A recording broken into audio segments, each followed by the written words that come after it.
Pernah tak kau rasa hidup kau ni stuck? Bangun kerja, balik, tidur. Esok ulang benda yang sama.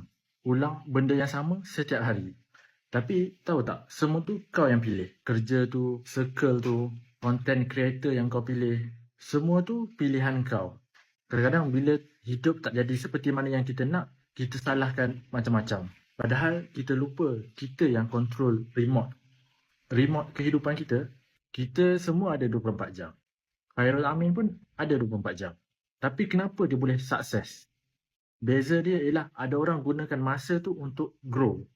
Ada orang gunakan masa tu untuk scroll sampai pagi. Aku tak cakap aku ni bagus. Aku pun tengah belajar. Sekarang ni aku tengah explore lagi satu peluang yang bagi aku sangat berbaloi untuk belajar. Benda simple je, tak perlu tinggal kerja hakiki. Peluang yang aku jumpa ni, potensi dia sangat besar.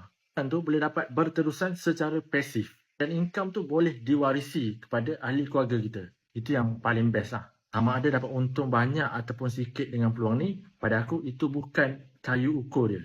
Yang penting dengan peluang tu, kau boleh grow, kau jadi better daripada kau yang sebelum ni. Itu yang paling penting. Nampak beg biru tu? Nampak macam beg biru biasa. Dalam beg biru tu tersimpan sebuah harapan untuk korang. Harapan yang mungkin boleh membina impian. Mungkin daripada situ, hidup kau boleh jadi lebih baik. Boleh DM aku boleh share journey aku, perjalanan aku dengan peluang ni. Aku dah buat daripada tahun 2017 lagi. Sekarang ni masih lagi belajar dan terus belajar. Dan aku nak kongsi apa yang aku dah belajar selama ni. Jom kita explore sama-sama.